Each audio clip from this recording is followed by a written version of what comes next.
Bem, pessoal, dando sequência no conteúdo sobre atomização, nós vamos ver aqui nessa videoaula sobre pontas, né? As pontas são aí os dispositivos, né, responsáveis por formar o espectro de gotas que será distribuído na área. E aqui nós vamos ver de forma resumida, né, as principais características das pontas mais utilizadas, né, aqui no nosso cenário agrícola, ok? Essa aula ficou dividida aqui nos seguintes temas. Nós vamos falar inicialmente, fazer uma breve introdução, falar sobre a classificação básica das pontas, falar sobre perfil e uniformidade de distribuição, os tipos de ponta, né, no caso, os principais tipos, né, que a gente encontra aí no mercado em utilização no Brasil, falar, né, sobre a pequena diferença que até por vezes gera confusão, né, a diferença entre bico e ponta, e fechar com a parte aí de selecionar as pontas, né? Na verdade, a gente vai apresentar alguns parâmetros aí que podem ser utilizados para nortear a escolha de alguma ponta de pulverização. Bom, nós já sabemos aí, né, a questão da aplicação de defensivos, ela pode ser via sólida, ou no caso aqui que a gente está falando de ponta, é basicamente via líquida, né? Então, quanto a gente tem, né, uma aplicação dessa forma, a gente vai depender do dispositivo atomizador e 90% desses casos aí serão as chamadas pontas hidráulicas, né? É lógico que podem existir outros princípios de formação de gotas, como a gente já viu aí na aula passada, né, inclusive utilizando o ar, aí já não tem essa dependência tanto da ponta, né, porque a atomização ela é regida por outro princípio, né, e essas pontas, né, destinadas à aplicação via líquida, elas são classificadas aí em relação a várias características, como por exemplo vazão, forma do jato, ângulo de abertura desse jato, né, e também elas podem ser confeccionadas com diferentes materiais, né? Então é uma indústria que tem se desenvolvido bastante aí nos últimos anos, né? Então antigamente a gente não tinha tanta variedade de pontas no mercado e hoje é claro, né, fica bem evidente que tem uma preocupação das empresas em produzir atomizadores, né, pontas hidráulicas que forneçam um desempenho maior e principalmente melhorar a qualidade geral da aplicação e reduzir os riscos inerentes, né, que é a questão aí de principalmente deriva, né, evaporação, produzir um espectro de gotas mais homogêneo, ok? Então, para a classificação básica das pontas, nós podemos, né, pensar aí nesses seguintes itens. Eu listei aqui alguns, né, os principais. No caso aí nós vamos pensar na vazão que a ponta apresenta, a forma do jato, o ângulo de abertura desse respectivo jato, né, que vai ter uma implicação no que a gente chama de uniformidade de distribuição. Hoje, né, com o desenvolvimento da indústria também, nós temos aí uma variedade de materiais que são utilizados aí para a confecção dessas pontas, e esses materiais eles vão influenciar muito aí na questão principalmente da durabilidade das pontas, né? É lógico que se eu vou utilizar um material que tem um pouco mais de tecnologia e que tem uma durabilidade maior, terá um custo adicional, né, por você estar utilizando essa tecnologia, né? E a gente tem que pensar também em termos aí da classificação do tamanho de gotas que nós utilizamos, né? Na verdade, que a ponta é capaz de produzir. O primeiro item que nós falamos, então, é com relação à vazão. Então, vazão é a taxa de variação do volume em função do tempo. Então, a gente vai basicamente tratar isso aqui, né? Pode ser litros por minuto. E geralmente também, né, até o padrão, aliás, a gente trabalha com o tal do GPM, né, que é o galão por minuto. Desculpe aí, pessoal, acabou passando um carro de propaganda aqui na hora. Mas então a vazão, a taxa de variação do volume em função do tempo. Geralmente aqui no Brasil a gente trabalha muito com essas unidades, litros por minuto, né? Mas a padronização internacional, inclusive, né? Tá aqui a ISO 10.265, ela trabalha com galões por minuto. Logo, será necessário a gente fazer uma conversão, né? No caso aqui, 1 galão, vou colocar só um G aqui, é igual a 3,785 litros. Então, basta a gente fazer essa conversão aí, né, para encontrar aqui o valor correspondente em litros por minuto. Então, multiplicando galões por minuto por 3,785, a gente tem a unidade em litros por minuto, ok? De acordo com essa mesma norma, né, essa vazão ela é obtida numa pressão padrão de 40 psi. Esse 40 psi, se a gente for converter, né, ele vai dar aqui o 2,8 bar, né? Então, a gente, inclusive, por vezes, né, a gente acaba vendo o pessoal arredondar isso aqui para 3. Por quê? Porque você pegar o manômetro, né, às vezes o manômetro ele é uma figura essencial e problemática, o pessoal não dá manutenção, a resolução do manômetro não dá para a pessoa marcar 2,8, então acaba virando 3 bar, né? E também nessa, nessas conversões aí acaba ficando bem próximo, né? Então, mas assim, por norma, né, a pressão é 2,8 bar, que é o correspondente a 40 psi.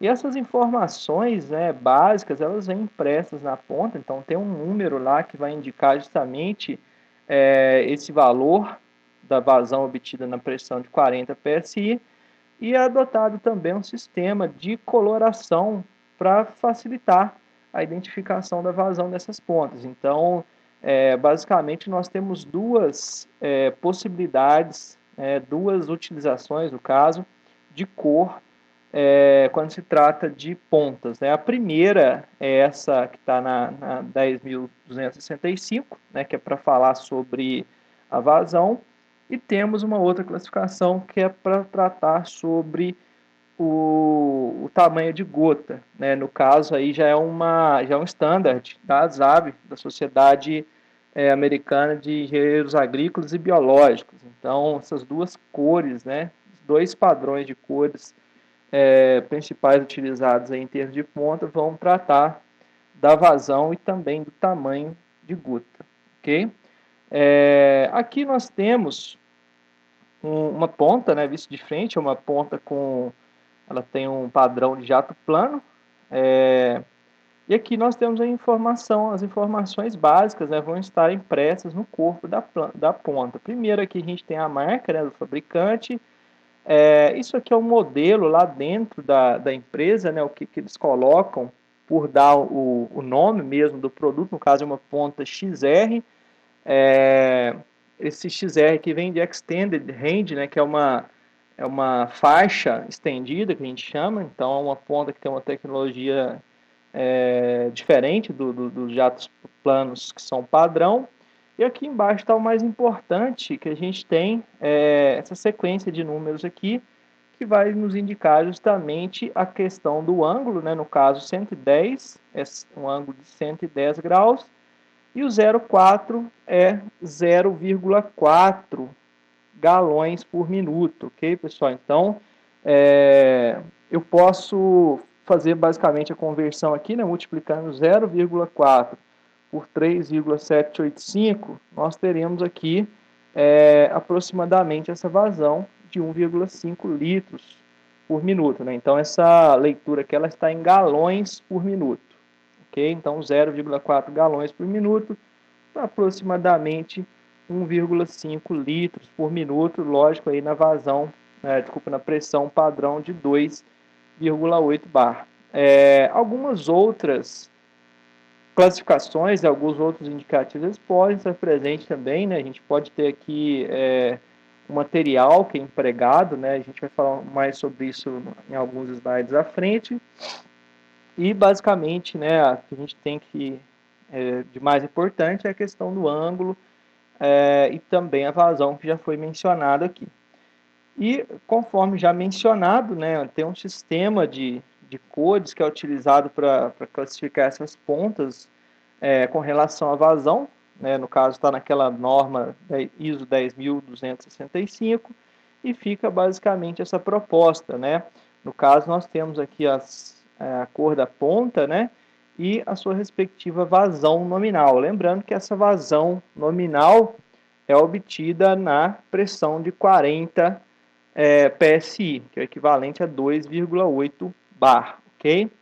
A gente tem que, né, tomar cuidado, lógico, quando a gente pegar uma ponta, aquela que nós vimos lá, que era 0,4, acho que tem uma falha aqui nessa tabela, depois eu tenho que conferir isso aqui, mas o 0,4 ele ficaria aqui, ó, a ponta vermelha 0,4, na verdade. Acho que na hora de autocompletar aqui deu algum problema. Mas enfim, pessoal, uma ponta, por exemplo, que tem lá o valor, né, vamos colocar a classificação inteira, né, 110,015, né? Então essa no caso vai ser uma ponta verde, né? Ela tem uma vazão de 0,15 galões por minuto, né? Fazendo essa, deixa eu só pegar uma calculadora aqui. Então fazendo essa conversão de 0,15 galões por minuto para litros por minuto, a gente encontra aqui 0,57 litros por minuto, ok? Então, essas classificações, nem sempre o número aqui ele vai ser inteiro, lembrando que essa tabela aqui eu vou ter que corrigir para vocês, porque esses números aqui estão errados, principalmente o que fala aqui sobre o vermelho para frente, eu acho que já está errado, aqui é 0,4, aqui é 0,5, acho que 0,6 aqui, mas depois eu troco para vocês lá. Então, nós temos essa questão, esse sistema de cores, né, para diferenciar as pontas de acordo com a sua vazão. E além da vazão, a gente pode ter, né, uma ponta que forma diferentes jorros, diferentes padrões, né, de leque ou de jato aí durante o seu funcionamento, né? Então nós temos, começando aí, né, das mais simples de todas, que são as de jato plano. Então você tem ali como se fosse de fato uma lâmina, né, fazendo a pulverização. Já tem algumas padrões, né, que eles têm uma geometria em 3 dimensões, no caso elas são do tipo cone, né, então ela já tem uma projeção em 3D. E outra coisa, né, que nós podemos classificar é em relação ao ângulo de abertura, né? A gente já viu aí que tem a vazão, tem o formato e temos também o ângulo de abertura nessa ponta, né? O ângulo ele vai ser muito importante, por quê? Porque existe o chamado perfil de distribuição, que é basicamente a gente avaliar a distribuição de uma ponta isoladamente, né? Então, se eu colocar essa ponta numa bancada de testes aqui, eu vou ter uma concentração maior de líquido na parte central, né? E essa concentração ela vai diminuir para as periferias. E o que acontece? Quando a gente vai fazer uma aplicação, é necessário fazer sobreposições com essa ponta, né? Então vamos imaginar que seja um pulverizador costal de uma ponta só. Então quando você voltar, você tem que voltar aqui, né, fazendo um percentual de sobreposição, de modo que essa parte, né, essas extremidades que ficaram sobrepostas, elas sejam somadas e a gente consiga obter, né, uma uniformidade de distribuição transversal na área. Então o ângulo ele passa a ser muito importante nisso aí, porque vai definir, né, a faixa útil da ponta, vai definir, junto com espaçamento e altura, né, de operação, ela vai definir aí as melhores formas de você trabalhar no sentido de obter essa uniformidade, ok? Outra coisa que ficou aí também já apresentada é a questão do material. Então a gente pode encontrar alguns materiais no mercado.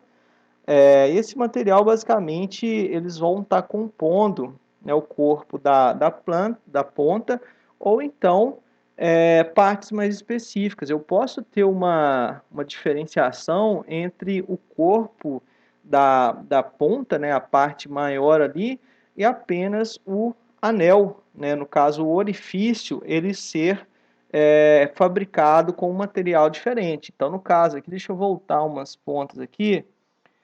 Por exemplo, essas pontas aqui, ó, tá vendo o material aqui, ó, é VK. Essas pontas, no caso, elas têm aí o orifício, né? Ele vai ser fabricado em cerâmica. Então, o orifício ele é de cerâmica, mas o restante da ponta aqui, ela é feito de propileno, certo? Então, essa outra que está aqui, por exemplo, é uma ponta VS, né? VS quer dizer que o orifício ele é feito em aço inoxidável, né? E o restante da ponta aqui é feito em propileno, né? Então, essas duas letras justamente são utilizadas aí para fazer essa distinção entre o material utilizado no orifício, né? E o material utilizado no restante do corpo da ponta. Então aqui nós temos, falando aqui, ó, aço inoxidável, né? Temos um polímero, né? Orifício feito em polímero, orifício em cerâmica. Antigamente era muito comum, né, encontrar pontas todas de aço inoxidável, né? Ela inteiriça em aço, assim como também as de latão, né? É possível encontrar uma ponta, né, que ela toda confeccionada em latão. Por que que o material ele é importante, né? O material ele vai influenciar basicamente aí no que a gente vai ter de durabilidade desses produtos, né? Então, nós temos esses materiais mais modernos, eles conseguem ter aí, por exemplo, uma vida útil bem ampla, e durante essa vida útil conseguir manter um padrão de gotas bem satisfatório. Eu falo padrão de gota, mas a gente está falando não só da variação do tamanho das gotas, mas também sobre a questão da vazão, né? Uma ponta, para ser considerada boa, ela tem que, ao longo do tempo, né, manter as suas características em termos de produção de gotas e manter a vazão, né, necessária ali, a vazão pelo menos próxima da vazão nominal que ela apresenta, ok? A outra parte, aqui tem uma tabela só exemplificando, pessoal, esses dados, né, a gente tem esse material, os materiais que eu falei, né, já são materiais que têm uma tecnologia um pouco melhor, eles conseguem durar bem mais aí que as pontas que são mais simples, como por exemplo a ponta de latão, né? Então, essa questão do material, até se você estiver trabalhando com caudas, né, que são compostas ali de suspensões e tudo, tem um efeito abrasivo, a ponta, é lógico que ela vai durar mais ou menos, né, do que o que está apresentado aí, ok? A outra parte, né, onde a gente entra, a questão da coloração das pontas, quando a gente está falando de tamanho de gota, né? Essa classificação aqui era adotada pela ZAB, me fugiu o número do padrão certinho aqui, mas eu vou tentar colocar para vocês lá no PVAnet como material suplementar. Então, essa classificação ela utiliza o chamado DMV, né? Aqui está em inglês, mas a gente em português fica DMV, que é o diâmetro da mediana volumétrica, né? No caso aí nós vamos estar pensando no diâmetro da gota, né, que marca ali o limiar, né, entre a população, no caso formando duas populações, né, com 50% do volume. Então, é o padrão, né, o parâmetro, aliás, muito utilizado para fazer essa classificação do MV, e a gente vai falar sobre ele na próxima aula, que é sobre o estudo da população de gotas, né? Então, a gente percebe naturalmente que uma classificação, né, a gente tem abaixo de 60 micrômetros, né? Então, aqui a gente sempre trabalha com essa unidade. É lógico que os múltiplos e submúltiplos vão aparecer, mas geralmente é micrômetro, ok? E nós temos, né, essa classificação menor que 60, extremamente fina, entre 100, 60 e 145, né, muito fina. Tem a classificação vermelha, depois laranja seria fina, 145 a 225, e daí por diante, né, até chegar aqui na ultra grossa, né, que é acima de 650 micrômetros. Para que essa classificação aqui é importante? Isso aqui até define a recomendação, né, de utilização das pontas. Então, de acordo com o DMV produzido por determinada ponta, junto desse padrão aqui das áreas, você vai encontrar as situações em que é recomendado, né? Então, no caso dessas duas aqui, inclusive, ó, principalmente a extremamente fina, é uma ponta que não se recomenda, né, de forma alguma para ambientes abertos. Aqui você pode utilizar dentro de uma casa de vegetação onde você tenha controle sobre as variáveis que podem influenciar, né? Mas área aberta, basicamente em função do risco de deriva e evaporação, né, não se recomenda a utilização dessas gotas mais finas, né? Então tem essas recomendações, né? Inclusive entra aqui dentro desse pacote todo a utilização de algum produto específico, se é um produto sistêmico, produto de contato, né? Então a gente consegue essas recomendações aí com base nessa classificação. Vamos passar agora para perfil e uniformidade de distribuição, que é uma coisa aí bem importante e que às vezes a gente, infelizmente, vê muita coisa errada na agricultura, né? Não precisa ir longe, não, bem perto aqui da gente tem coisa errada em termos de uniformidade, de distribuição que não está atendendo, né? Bom, primeiramente eu vou mostrar para vocês aqui uma bancada de teste, né? Então essa bancada de teste, geralmente que a gente tem no Brasil é uma bancada padronizada, nós temos uma mesa, essa mesa tem aproximadamente 3 metros de largura, e ao longo dessa mesa são distribuídos canaletas, que tem uma seção em V, né? Então esse V aqui, ó,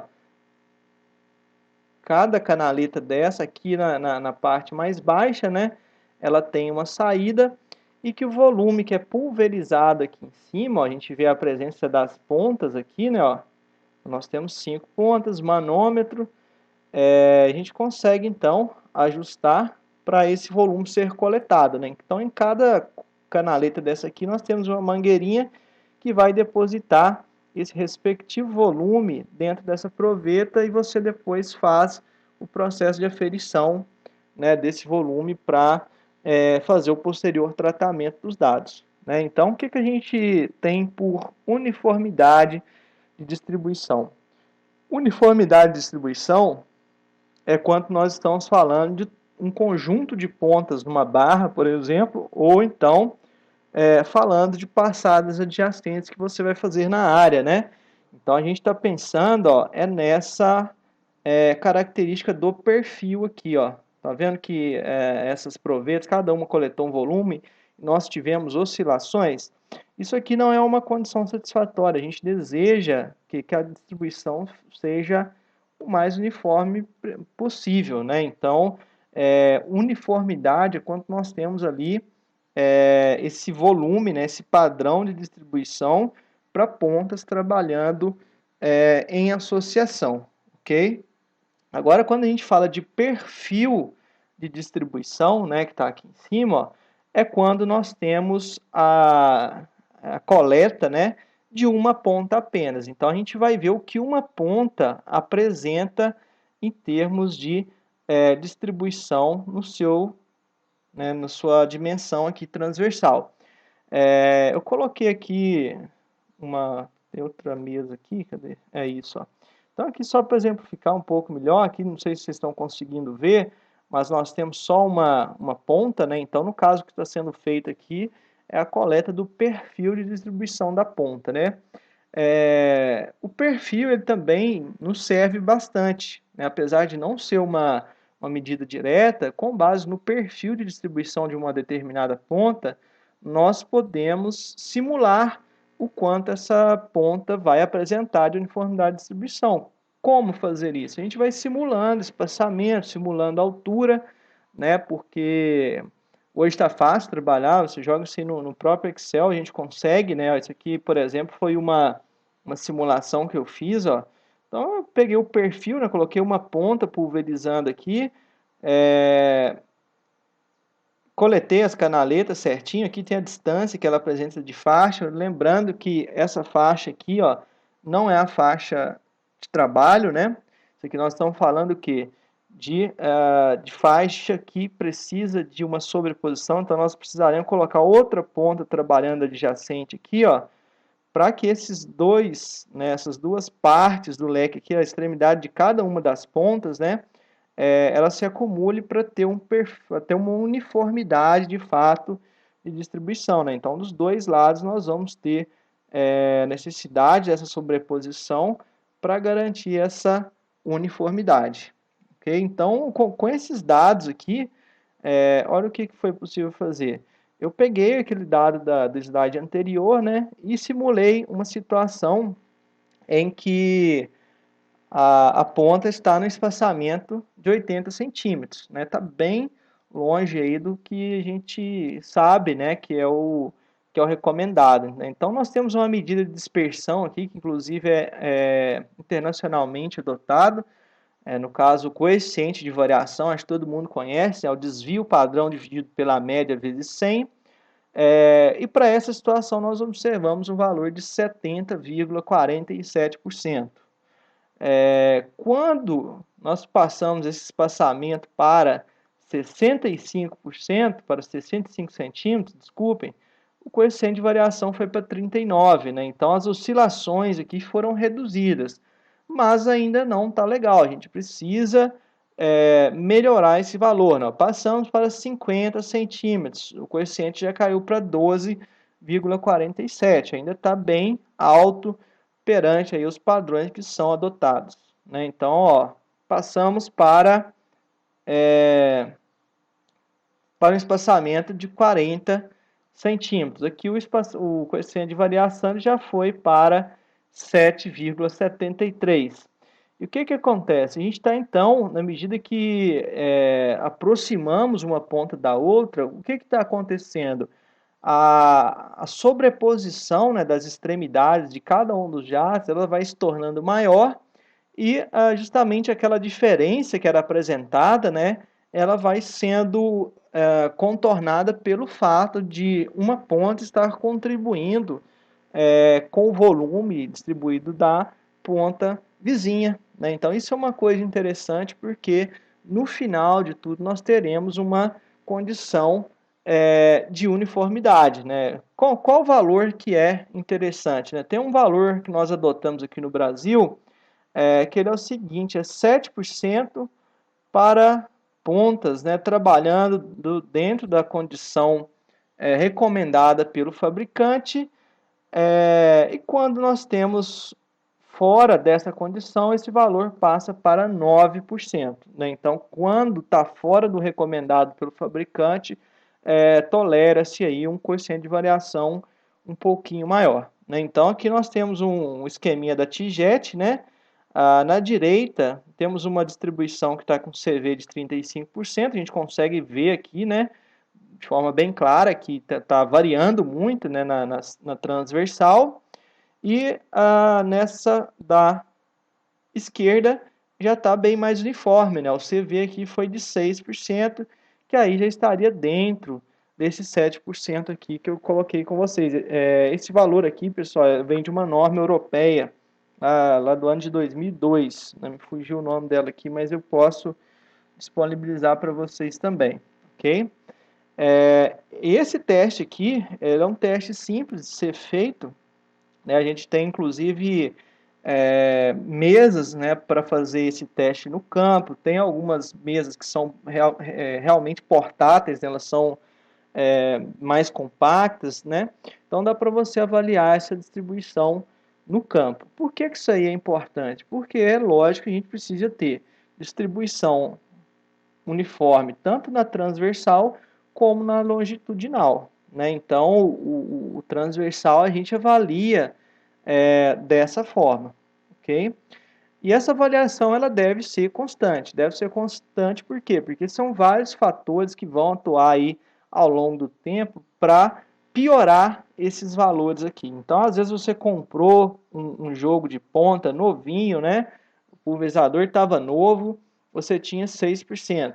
Né? Com o tempo, dada essa série de motivos, né, pode acontecer, né, de você passar por essa situação ruim aqui, ó. Né? Um desses fatores, eu até separei aqui, pode ser a questão do desgaste das pontas, né? Aqui a gente tem da figura A para a figura C, no caso, um processo, né, de corrosão da ponta. Então, a gente tem uma ponta nova e aqui uma ponta já com várias horas de uso, né? Então, o que, que a gente naturalmente vai observar? Que essa ponta aqui, trabalhando lá com 40 PSI, ela vai produzir a vazão nominal, vai produzir o espectro de gotas satisfatório, vai atender o ângulo nominal que ela apresenta, né, vai entregar um espectro de gotas bacana, certo? Só que, à medida que essa ponta envelhece, se eu coloco ela para trabalhar a 40 PSI aqui, ela vai entregar uma vazão muito maior. Às vezes o leque que ela vai abrir, né, o jato dela vai ser um jato já com ângulo maior também. E sem contar no espectro de gotas, né? O espectro de gotas ele tende a ficar mais desuniforme, né? Na verdade, a gente utiliza o termo heterogêneo, né? As gotas vão variar mais o seu tamanho e por isso que a gente deve ficar atento a essa questão, ok? A faixa da ponta a gente consegue estimar aí, utilizando relações trigonométricas simples, né? Então, se a gente pegar aqui, né, o esqueminha, o que nós temos aqui, a ponta, vamos assumir que esse ângulo aqui seja esse valor, né? Θ aqui. E nós temos uma relação trigonométrica aqui. Se eu conheço a altura da ponta, né? Eu consigo estimar essa faixa aqui, ó. Por isso que a equação multiplica por 2, né? Porque ela pega aqui e pega aqui, ó. Então, a gente consegue estimar a faixa de trabalho, e estimando a faixa de trabalho, é possível estimar também a sobreposição que essa ponta vai apresentar, né? Então, sobreposição está em destaque aqui, seria essa região, né? Então, eu consigo fazer essa estimativa e saber o quanto a minha ponta vai entregar de sobreposição, ok? Agora nós vamos falar, né, para não tomar muito tempo aqui, tentar fazer mais compacto, sobre os principais tipos de pontas. Vou colocar materiais complementares do PVA-NET, inclusive em termos de qualidade geral, bem melhor aqui que essa aula resumida. Temos a ponta de jato plano, né, o mais conhecido aí como leque também, e essa é uma ponta que é amplamente utilizada na agricultura, né, principalmente quando se faz aplicação em área total. O que é uma aplicação em área total? O próprio nome indica, né, nenhuma parte do terreno vai ficar sem receber produto, né? Então a gente vai fazer uma aplicação norteada aí, principalmente pelo quesito da uniformidade de distribuição que nós vimos lá, né? Então uma ponta que vai muito bem aí nessas condições, né? Principalmente em termos de produção de grãos, né? A gente faz muita aplicação em área total, tanto para controle, né, de planta daninha, para inseto, doença, enfim. Essa ponta ela pode ser encontrada aí no mercado com ângulos que vão de 60 até 110 graus de abertura, e geralmente elas trabalham na faixa de 2 a 4 bar de pressão. Tem algumas que conseguem variar um pouquinho, né, além dessa faixa aí. Então você acaba tendo uma possibilidade melhor aí para jogar com tamanho de gota, né? Isso aí depende muito do fabricante, né? E o que acontece? Essa ponta, né, o perfil de distribuição que ela apresenta é esse aqui, ó. Né? Então, naquela mesa padrão lá foi feita a coleta e aqui é o volume coletado em cada uma daquelas provetas. A gente percebe que a parte central ela recebe mais líquido do que as periferias e por isso é necessário fazer sobreposição para garantir uma uniformidade de distribuição na área, né? Então a aplicação aí dessa ponta ó, é justamente na barra de um pulverizador. Então essas pontas posicionadas aqui em espaçamentos equidistantes, elas já são, na verdade, devem ser ajustadas, né, para fornecer uma sobreposição que mantenha, né, o coeficiente de variação da barra, né, da distribuição dentro daqueles valores que eu comentei lá anteriormente, né? Se for nas condições recomendadas pelo fabricante, na faixa de 7, até 7%, e se for em condições fora das recomendadas, até 9%. Então, é uma ponta aí interessante. Tem uma ponta bem bacana também, que é a que chama Even Flat. Né? Essa Even Flat ela tem uma aplicação uniforme ao longo do perfil. O que é isso? O perfil dela já não apresenta aquela variação toda que nós vimos lá no caso da ponta de jato plano convencional, né? Que é aquele triângulo bem definido aqui. Essa ponta, né, de Even Flat aqui, ela vai apresentar o que? Uma distribuição que varia menos, né? E no caso, o volume distribuído no centro e na periferia, ele não vai variar tanto, né? Não sei se eu tenho aqui vamos ver aqui para frente. Aqui, ó.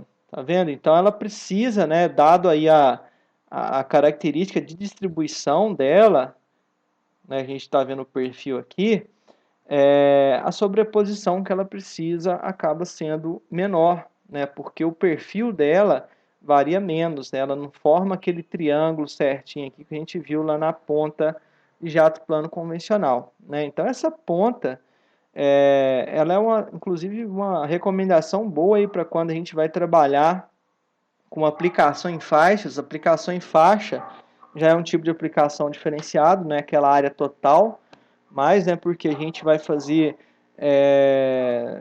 vamos supor, a aplicação do herbicida debaixo da copa do café, por exemplo, né, então a gente faz aquela faixa ali e não precisa de sobreposição. Essa é uma característica que torna essa ponta interessante. Tem aí os mesmos ângulos de abertura, de 60 até 110, 60, 80 e 110, e ela pode trabalhar, inclusive, em algumas faixas aí, de pressões que são maiores do que a jato plano convencional, né? No caso aqui pegando de 20 até 60 PSI, mas sendo mais comum de 25 a 41. Né? E o que acontece? Essa gota, as gotas formadas por esse tipo de ponta, né, por justamente estar numa condição de pressão um pouquinho maior, elas podem ser mais finas, né, em relação ao que nós vimos anteriores, e isso aí pode ser um problema na hora de gerar deriva, né? Então a gente deve observar essa questão.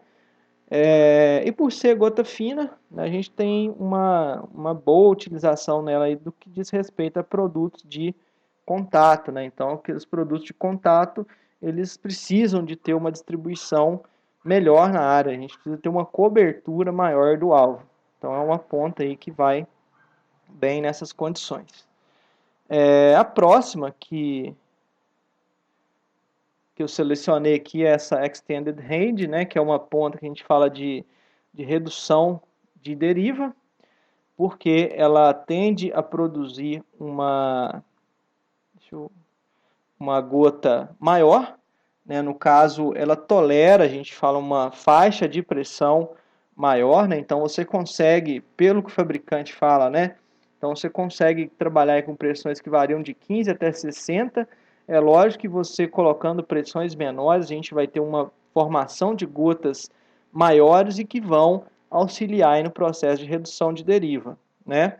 Mas é uma gota, né, uma ponta, aliás, que quando você leva ela lá para 60, é lógico que ela vai produzir um espectro de gotas mais fino. Né? O que os fabricantes geralmente apresenta que essas pontas elas conseguem trabalhar nessa variação toda de pressão, nessa faixa toda de pressão, sem apresentar variação do espectro. A gente fala assim, sem apresentar, no caso, falta de homogeneidade no perfil dessas gotas, né? Então é lógico que o tamanho da gota vai variar, só que eles batem nessa tecla, né? Que não vai ter falta de homogeneidade do espectro de gotas, ok? Então essa ponta XR aí, né?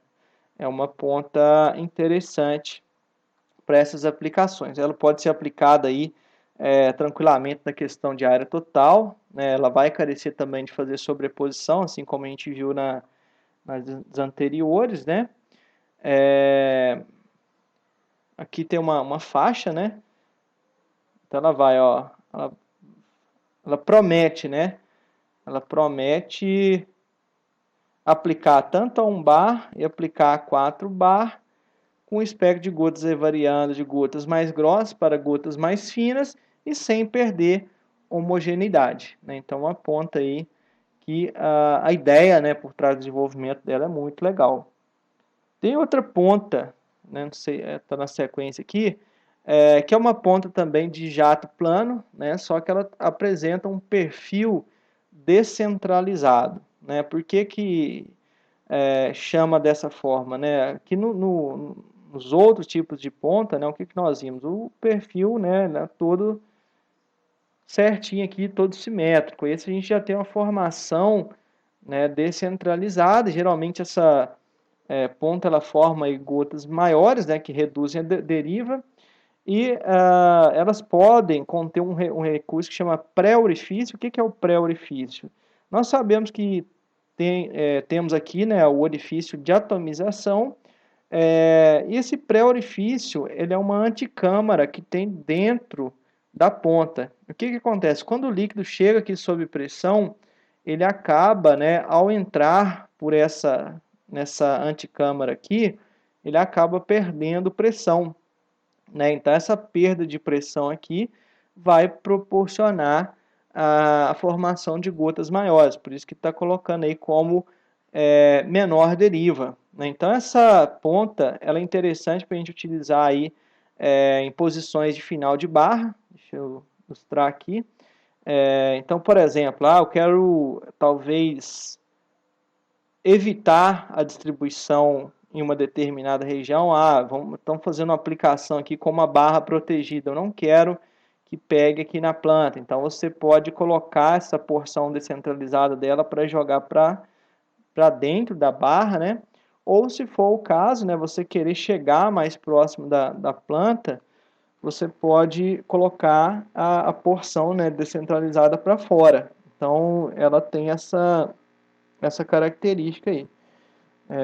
Então ela é muito utilizada no fechamento da barra, aí, nas pontas, né, nas extremidades da barra. Uma ponta interessante também é o leque duplo, né? Aqui já não tem tanta diferença, né? É o jato, o leque simples lá, né? Só que nós temos dois orifícios atomizadores num dispositivo só. Então, no caso, eles são defasados geralmente em 30 graus, né? E essa ponta, ela tem uma característica interessante, que seria a produção de gotas menores, né? A grande sacada dessa ponta é o seguinte, eu tenho agora vocês já sabem, né, ler essa nomenclatura, que essa é uma ponta 8004, né, então ela tem uma vazão de 0,4 galões por minuto, ok? Só que existe uma diferença, ela tem 0,4 galões por minuto, só que é 0,2 desse lado e 0,2 desse outro, né? Então, isso aí é lógico que vai implicar na presença de orifícios menores, né? Se a gente comparar um leque simples com um leque duplo, o orifício da leque simples tem que ser maior para conseguir atender toda a vazão que é necessária na ponta. Não é isso? Agora, quando tem uma situação de dois leques, cada orifício vai ter que entregar aí a metade da vazão. Então, quer dizer que as gotas formadas em cada orifício serão menores, né? Então, é um recurso aí para quando você quer ter uma boa cobertura do alvo, quer trabalhar com produtos de contato, quer ter uma boa penetração, você utiliza dessas pontas de leque duplo. Só que nós devemos lembrar sempre, né, que a partir do momento que gotas menores são formadas, começamos aí a ter um aumento no potencial de deriva e também de evaporação. Então a gente tem que ficar atento, né, na situação certinha, onde que a gente vai recomendar essa ponta aí, ok? Agora já vem aqui para as pontas do tipo cone. O cone, no caso, a gente tem duas variações, que é o cone cheio ou cone vazio. Essas classificações elas são bem tranquilas, né? Justamente em razão aí, do cone formado, né? Ele ser oco na parte central ou não. Então, no caso, o cone vazio, a distribuição do líquido ocorre apenas em uma coroa circular, certo? Aqui na base, né, transversal. A gente fazendo um corte transversal aqui, a distribuição ocorre apenas numa coroa circular. A parte central ela não recebe líquido, né? E uma coisa interessante dessa ponta é que o perfil, ele fica um perfil com uma distribuição quase que por igual na parte central da ponta, né? E nas extremidades nós temos um ganho, né, bem ligeiro ali de distribuição, né? Por quê? Essa quantidade um pouquinho maior, né? Porque justamente essa região aqui é a região que pega essa faixa maior. Então, se a gente faz uma análise na área aqui, ó, né? Ó, pensando na distribuição de canaletas, a gente tem um volume maior que é distribuído aqui nessa parte, ó, né? Então, esse volume maior, ele acaba se tornando bem evidente aqui nessa região do perfil, ó. Okay? Então, a gente vai ter isso dos dois lados. São pontas aí que trabalham na pressão um pouquinho maior, né? Pode chegar aí a 10 ou até mais de pressão. E geralmente elas são pontas mais fechadas, vão estar na faixa de 70 a 80 graus de abertura. Trabalhando nessas pressões maiores, lógico que as gotas menores serão produzidas, né? E elas, nessa condição, né, vão fornecer uma boa cobertura, né, uma boa cobertura de foliagem, dependendo do que for a aplicação. Só que a gente tem que lembrar do problema de deriva e evaporação e a questão da durabilidade. Essa ponta, né, por trabalhar em pressões maiores, a gente tem que lembrar que pressão é energia. Então a durabilidade dela acaba sendo menor aí que as demais, né? Então essas pontas tipo cone, inclusive às vezes chegava a trabalhar até 20 bar de pressão, né? Porque tinha pouca tecnologia, então para variar tamanho de gota você variava só a pressão. Hoje já está melhor aí essa situação. Temos as pontas de cone cheio. Nesse caso aqui, todo o corpo do cone ele recebe líquido, né? Então, fazendo um corte transversal aqui, nós vamos ver que vai formar um círculo todo preenchido pelo líquido, ok? E o perfil de distribuição dessa ponta, ele segue bem uma tendência mesmo similar, né, à ponta de jato plano, a ponta leque comum, né? Lógico que ela vai precisar aí de processo como se diz, de sobreposição para conseguir se obter uma uniformidade na área. Só que essa ponta a gente tem que fazer uma sobreposição tomando-se o cuidado de não ocorrer o toque, assim como acontece também no leque. Um leque ele não pode tocar com o outro, porque senão surge um problema de gotejamento, né? Então, no caso da ponta de cone cheio, né, ela tem um cuidado a mais por esse motivo aí, porque o jato plano, né, você simplesmente coloca um desalinhamento ali na barra, de modo que os jatos não se toquem. Aqui no cone já é mais difícil em razão dessa geometria. Então essa ponta ela tem uma característica de trabalhar com pressões menores, isso vai fazer com que ela produza gotas maiores, né? Então, dessa forma, ela entra aí como uma ponta antideriva, por assim dizer, né? Em função de serem gotas maiores, muita aplicação aí de herbicida de solo e até mesmo produtos sistêmicos, né? Produtos que vão ter aí uma certa translocação na planta, ok? O outro tipo que eu selecionei aqui é a ponta de impacto. No caso, essa ponta de impacto, a atomização dela é caracterizada como uma atomização hidráulica também, viu, pessoal? Só que nós temos uma ligeira diferença aqui. O que que acontece? Essa ponta, ela tem um orifício, geralmente é um orifício um pouquinho maior, e nesse orifício o líquido não sai atomizado. Ele sai como se fosse uma... Não sei se eu vou conseguir fazer reto aqui, mas ele sai, né, como se fosse um filete, né? E ele tem um choque, ele tem uma barreira, né? Por isso que chama ponta de impacto. E esse líquido, então, ele vai sair e se chocar com esse anteparo, produzindo o espectro de gotas, né? Então, o que a gente tem aqui é um impacto desse jato circular, né, de líquido com essa parede que vai produzir essas gotas aqui. Então, essa aí é a ponta de impacto. É uma ponta que também é caracterizada como um jato plano, né? Carece de pouca energia, dada essa natureza aí do processo de fragmentação, né? E dado também essa baixa pressão, ela forma gotas grandes, né? E apresenta um ângulo de abertura que pode ser de 110 a 140. E aqui está o perfil dessa ponta. É um perfil muito interessante, que aliado, inclusive, com essa questão da baixa pressão, de você utilizar em máquinas onde a limitação de energia é grande, né? Onde que a gente tem isso? Em pulverizador costal. Então você pega ali a baixa exigência de pressão, você precisa colocar menos pressão no conjunto, né?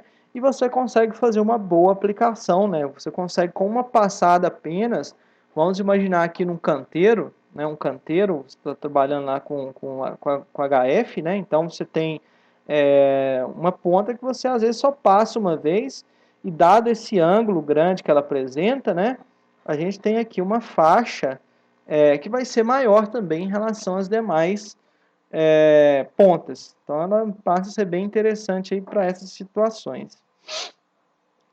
Bom, pessoal, agora para, né, já quase fechando aqui, deixa eu falar com vocês sobre indução de ar. Indução de ar não é um tipo de ponta diferente em termos de produção de gotas, né? A indução de ar é um recurso que pode ser utilizado em qualquer tipo de ponta.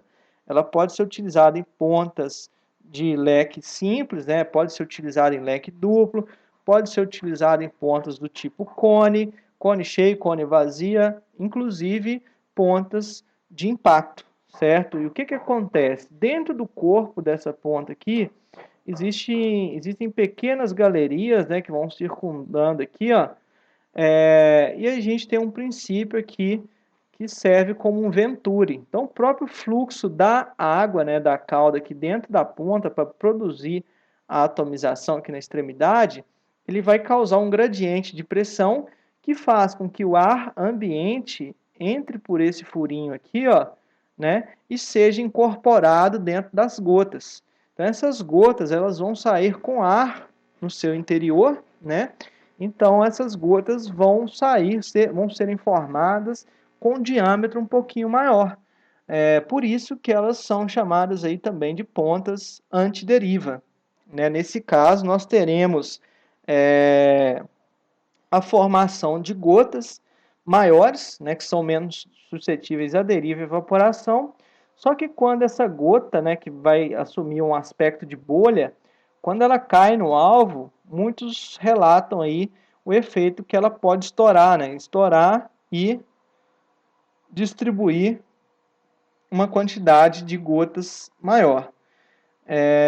Então, é uma forma de você evitar a deriva e garantir uma boa cobertura, né? Essa ponta aqui, uma ponta amarela, por exemplo, se for uma leque normal, sem indução de ar, geralmente ela está aí em volta de 160 micrometros de DMV. Quando ela passa a ter indução de ar, ela vai para 300 alguma coisa, 320, né? Lógico que tem as variações, só para a gente ter uma média. Então aumenta muito o tamanho da gota, né? Então é uma solução aí bem interessante para esses sistemas aí, para a gente garantir melhor eficiência na aplicação. Então, conforme eu falei, né, a questão, o princípio de indução de ar, ele não é de fragmentação de gotas, né, ele é só um assistente, né, vamos chamar dessa forma, para que as gotas sejam produzidas com tamanho maior, né? Então, ela pode estar presente em qualquer tipo de ponta, né? Ponta do cone cheio, cone vazio, leque simples. Então, ela pode figurar em qualquer um desses tipos de ponta aí. Coloquei uma outra ponta aqui, que é uma ponta que a gente chama de dois padrões, né? A gente fala 70-30, porque aqui, ó, no corpo você vai ter um spray, né? Vai ter um jato que sai com 70 graus da vertical, né? Sempre levando em consideração a vertical, né? Então esse ângulo aqui ele forma 70 e esse outro aqui ele forma 30 em relação à vertical.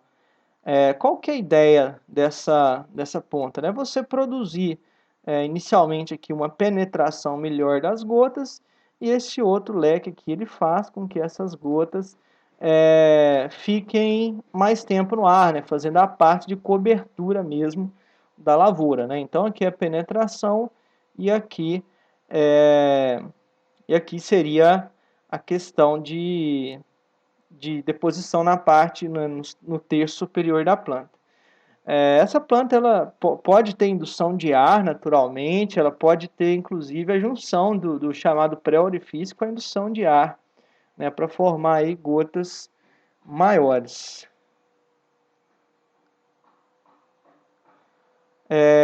Só comentar brevemente, pessoal, sobre os atomizadores rotativos. Eu não vou falar, detalhar aqui, porque nós vamos ter uma aula sobre aplicação aérea e basicamente vamos falar sobre esses princípios aqui nessa aula, né? Então por agora eu não vou delongar aqui não, até para a gente economizar tempo, mas aqui são os atomizadores centrífugos, né, que eu falei com vocês na aula sobre atomização, né, de teoria, e nós vamos falar sobre isso aqui lá na parte de pulverização.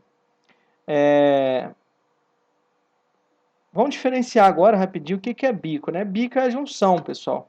Às vezes a gente costuma utilizar bico e ponta como se fossem sinônimos, né? Mas o bico ele é uma montagem, né? Então a gente vai ter várias partes ali envolvidas, né? Eu tenho no caso aqui, ó, a parte A, ela recebe o nome de corpo, né? Que vai dar sustentação à ponta, né? E os demais componentes, e que também vai servir para ser fixado na barra de pulverização.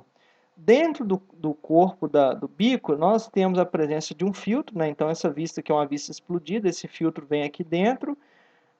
O item C é o que a gente chama de capa, que vai fazer a fixação da ponta no corpo, né? Então todo esse conjunto aqui é o que a gente está vendo aqui em cima. Então eu tenho o corpo, tenho aqui a capa, né? A capa a gente tem um processo de fazer o rosqueamento ou então o engate rápido, né? Que já tem esse sistema disponível aí que facilita muito. E aqui em vermelho exclusivamente é a ponta. Então a ponta a gente substitui de acordo com a necessidade, né? E o bico é a montagem geral que nós temos aí, né? De composição, na verdade. Quando eu trabalho com filtro, né, filtro no mercado, vocês vão ver aí várias cores, vários materiais, tem a tela de inox, né, tem a tela de plástico, né, mas o que é a grande recomendação de bico, né, de filtro? Você tem que olhar o que você está trabalhando. Qual o tipo de calda que é? Quais são os produtos? É uma solução? Solução não tem muito problema com material de suspensão, né, então, lógico, o filtro deve estar presente, mas vai ter uma função quase exclusiva de retirar a impureza que eventualmente tenha entrado durante o abastecimento. Agora, quando você passa a trabalhar com caudas, né, que formam uma suspensão, o cuidado já fica maior, porque a suspensão ela vai entupir muito. Se você coloca um filtro muito fino, você vai ter que parar quase toda hora para fazer o, o desentupimento desses filtros, né? Então a gente tem que pensar muito na formulação que está sendo trabalhada e também no tamanho de gotas, né, que eu vou trabalhar, porque às vezes eu não penso nessa compatibilidade, né, do tamanho do filtro com o tamanho da gota, porque se eu tiver com uma gota pequena, eu vou estar com um orifício atomizador bem pequeno, né? Então a facilidade dele entupir vai ser grande. Então tem que ter um cuidado adicional para selecionar um filtro, né, que atenda ao funcionamento da ponta. Então a gente tem que pensar na cauda e também na ponta que nós estamos trabalhando. Aqui só umas coisas adicionais que eu coloquei. Esse aqui é o que chama válvula antigotejo, né? Na verdade, isso tudo aqui vai atuar como um bico, né?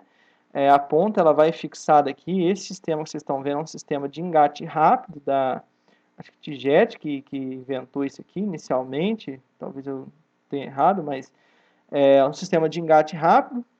E aqui nós temos uma válvula que é antigotejo. O que acontece? Quando você corta a pulverização, às vezes a pressão na linha ela não cai imediatamente, ou né, fica uma pressão residual aqui que faz com que as pontas fiquem num processo de gotejo, né? Então isso é uma coisa indesejável. Você está fazendo uma manobra, o pulverizador está pingando. Então essa válvula ela vai identificar a queda de pressão e vai fechar, né, para que não ocorra essa distribuição de produtos, né, principalmente quando você está manobrando, evitar a queda de produto nas estradas, carreadores, né, durante as manobras. Então isso aqui é um recurso interessante.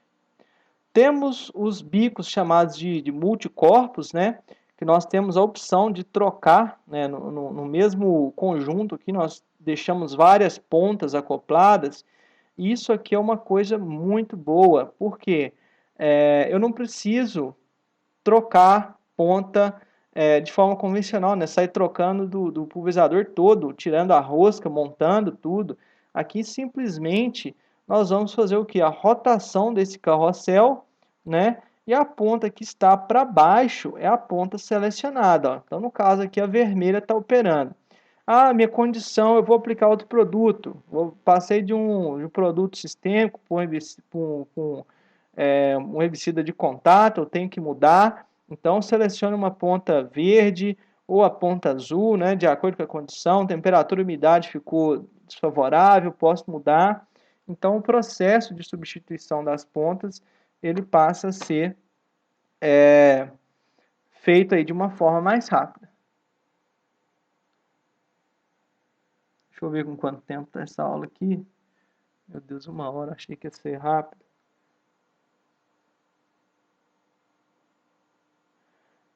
Pessoal, essa parte de seleção de pontas, eu vou passar um pouquinho mais rápido, porque acaba que a gente vai ver isso aqui em outros, na parte de máquinas e tudo, né? Aqui tem uma equação que ela é muito utilizada aí na mecanização como um todo. Essa equação aqui, inclusive, ela é mágica, né? Você utiliza ela para várias máquinas são reguladas por podem ser ajustadas por essa equação, né? Essa equação é basicamente a divisão da capacidade operacional teórica, é a divisão da vazão do sistema dividido pela capacidade operacional teórica, né? Então, dividindo esses dois aqui, a gente consegue saber qual que é o volume de aplicação, né? No caso, estamos pensando aí em volume por área, ok? Então, 600 aqui é um parâmetro para ajustar no caso, quilômetro por hora, metro por segundo, né? E também fator de conversão, né? Depois vocês podem, inclusive, tentar encontrar essa equação aí. Então, eu entro aqui, o Q minúsculo é a vazão da ponta em litros por minuto, o V, velocidade em quilômetro por hora, e L é a largura de trabalho. Né? Então, imagine aí que eu tenho uma ponta que está lá com espaçamento de 50 centímetros. Né? Conhecendo, vamos utilizar 1,5, né? Eu tenho uma ponta lá vermelha com vazão 1,5 litros por minuto. Vazão 1,5 litros por minuto. trabalhando vou colocar aqui 4 km por hora, qual que vai ser o volume, né? Então, substituindo aqui, ó, é bem simples, 600 vezes 1,5, não vou colocar as unidades aqui para economizar espaço, vezes 4, vezes 0,5 metros, né? Então, isso aqui vai dar 900 em cima, não é isso? 900 em cima e 2 embaixo. O volume aqui vai dar 450 litros por hectare.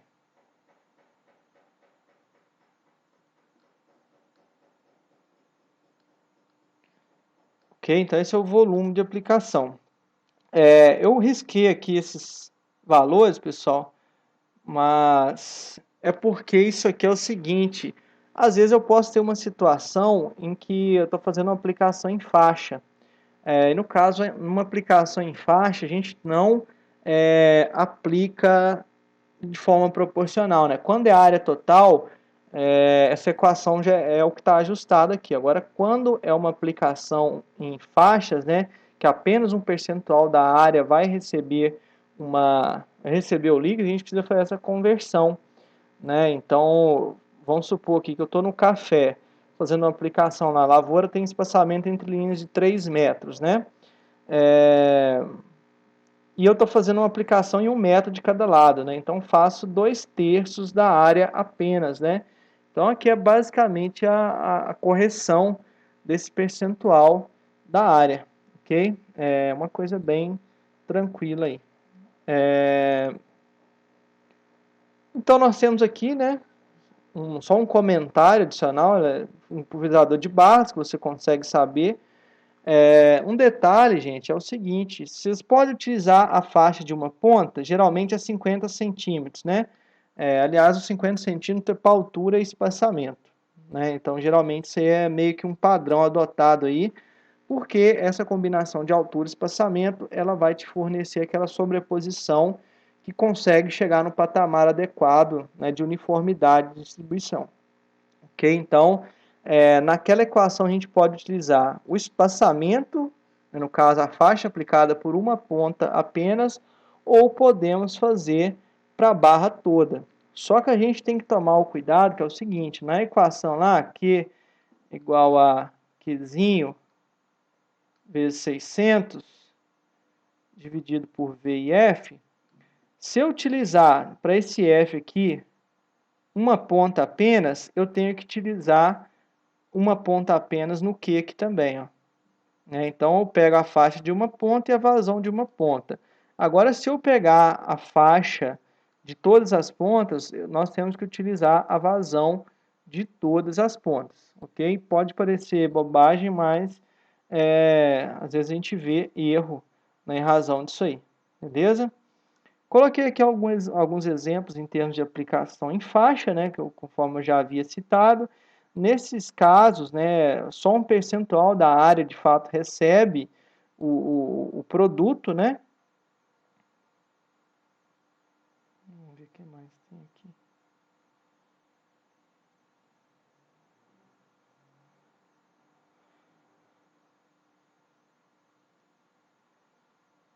Então, só para fechar aqui uma parte de uma tabela da TIGET, né, onde nós temos aqui aquela questão de utilização das cores para sair o tamanho de gota, né? Então, aqui no caso são laranja é o gota fina, gota muito fina, gota média, e a verde aqui, ela deve ser, não sei qual que está sendo utilizada aqui, mas é uma gota um pouquinho maior, né? Então, nesse caso, a gente tem aqui, ó, essa primeira coluna aqui, essa terceira coluna tem a pressão de trabalho, a respectiva vazão dessas pontas e o tamanho de gotas, né, que é utilizado. Então, ela tem aqui já essa definição, vocês vão achar isso facilmente no catálogo dos fabricantes, né?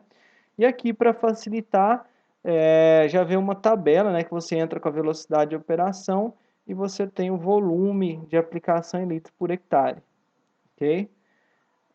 Cada tipo de tratamento vai precisar de um tamanho de gota, né, separado aí. Essa tabela aqui já é uma tabela antiga, pessoal, né? Eu acho que isso aqui precisa de uma atualização rápida.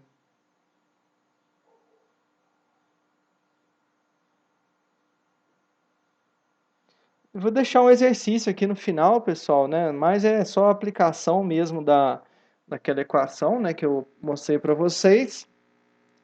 Vocês vão ter que determinar a vazão dessas pontas a serem utilizadas nessa situação. Aplicação em faixa, no caso da cultura do café, plantado com espaçamento de 3 metros, né? O volume de aplicação é de 300 litros por hectare, velocidade 4 km por hora, e largura de trabalho do aplicador 1 metro. Né? Então vocês vão achar a vazão da ponta.